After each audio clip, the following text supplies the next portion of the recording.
La historia que hoy vamos a desenterrar en este canal es quizás uno de los capítulos más oscuros y menos comprendidos de la época de oro del espectáculo en México. Todos tenemos grabada en la memoria la imagen de doña Prudencia Grifel, esa mujer menudita, de mirada dulce y voz aterciopelada que personificó a la abuela ideal en decenas de películas. Sin embargo, detrás de esa fachada de bondad universal que conmovía a las audiencias, se escondía una matriarca de hierro, una mujer forjada en una disciplina antigua y prejuicios inquebrantables que terminaron por destrozar la vida de su propio nieto, el talentoso Octavio Galindo. Sin más, ¡comenzamos!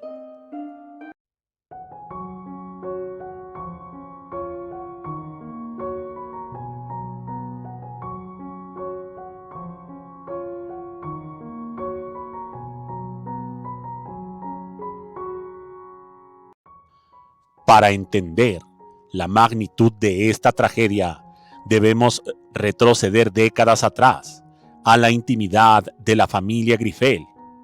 Maruja, la hija de doña Prudencia, era una mujer atrapada en una jaula de oro.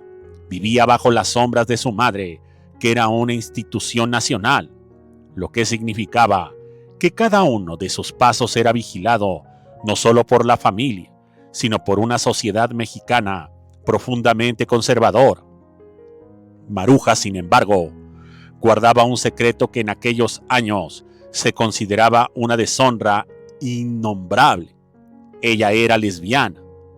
Vivir su sexualidad en la clandestinidad, mientras su madre representaba los valores más tradicionales de la familia mexicana, fue una tortura para Maruja, en un intento desesperado por encajar o quizás por un descuido en una búsqueda de identidad. Maruja quedó embarazada. El nacimiento de Octavio no fue recibido con alegría en la mansión de los Grifel. Para doña Prudencia, aquel niño no era una bendición, era el testimonio viviente del desvío de su hija, una mancha en el linaje que ella tanto se había esmerado en pulir ante las cámaras. Fue entonces cuando ocurrió lo impensable.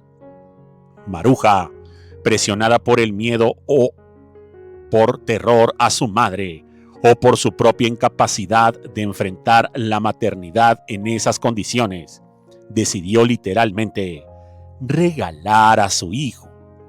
El pequeño Octavio fue entregado a una tía lejana, una mujer que vivía en la periferia, lejos de los lujos y el brillo de la farándula.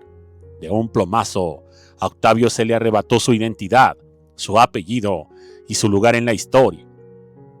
Creció escuchando historias de una abuela famosa a la que veía en la televisión, sintiendo una conexión instintiva que nadie le explicaba. Se dice que el niño se quedaba pegado a la pantalla cuando salía Prudencia Grifel, preguntándose por qué esa mujer, que abrazaba a tantos niños en las películas, no estaba ahí para él. Octavio creció con un vacío que solo el arte pudo empezar a llenar. Heredó el talento de su estirpe y al llegar a la adolescencia, la necesidad de su respuesta se volvió insoportable. Con apenas unos pesos en la bolsa y el corazón latiendo a 1000 por hora, Octavio decidió buscar a su familia biológica. Logró contactar a Maruja, pero el encuentro fue frío. Sin embargo, su verdadero objetivo era la matriarca. Octavio quería que doña Prudencia, la mujer que todo México amaba, lo reconociera como suyo. El día que Octavio Galindo se presentó ante Prudencia Grifel, el mundo se detuvo, pero no hubo lágrimas de felicidad ni abrazos de reencuentro.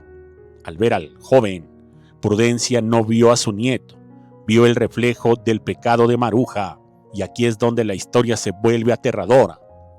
Doña Prudencia, marcada por una homofobia que hoy nos parece criminal, observó con detenimiento los gestos de Octavio, vio su sensibilidad, su manera elegante de hablar, su pasión por el teatro, y bajo su lente lleno de prejuicios asumió de inmediato que el joven también era homosexual.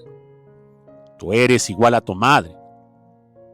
Se dice que fueron las palabras de hielo que salieron de la boca de la abuela de México. Prudencia lo rechazó con una frialdad que superaba cualquier villana de cine.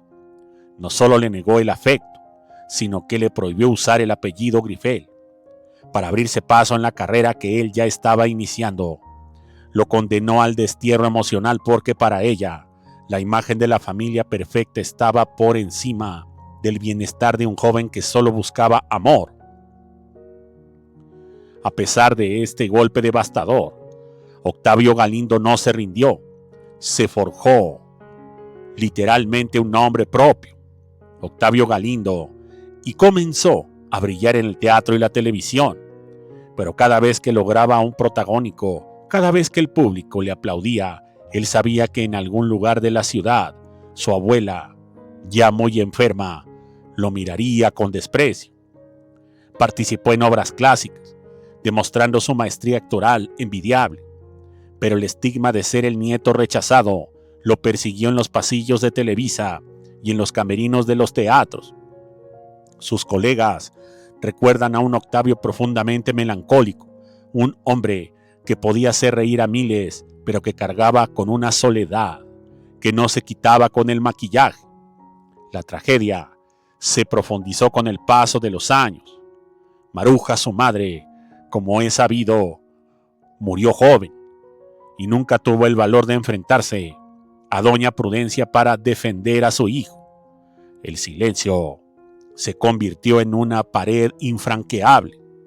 Cuando Prudencia Grifel falleció en 1970, el país entero se volcó en luto. Se dijo que se iba la mujer más dulce de México, pero Octavio vivía un duelo distinto, el duelo de saber que se iba la oportunidad de un perdón que nunca llegó. Incluso se dice que, en los arreglos finales de la familia, el nombre de Octavio fue omitido sistemáticamente, como si nunca hubiese existido. Octavio Galindo continuó su carrera, pero la sombra de ese desprecio marcó su salud y su ánimo. Ver a su abuela convertida en un mito de bondad, mientras él recordaba el portazo que le dio en la cara, fue una carga demasiado pesada. Estaba en la historia de un hombre que tuvo que brillar en la oscuridad, rechazado por ser quien era, en un mundo de apariencias, y de una abuela que, irónicamente, se llevó a la tumba el amor de un pueblo mientras le negaba al suyo y a su propia sangre todo lo que él pedía por derecho. En este canal, hoy, le hacemos justicia a su memoria, revelando que a veces las historias más tristes no son las que vemos en la pantalla, sino las que ocurren cuando las luces se apagan. Muchas gracias y hasta la próxima.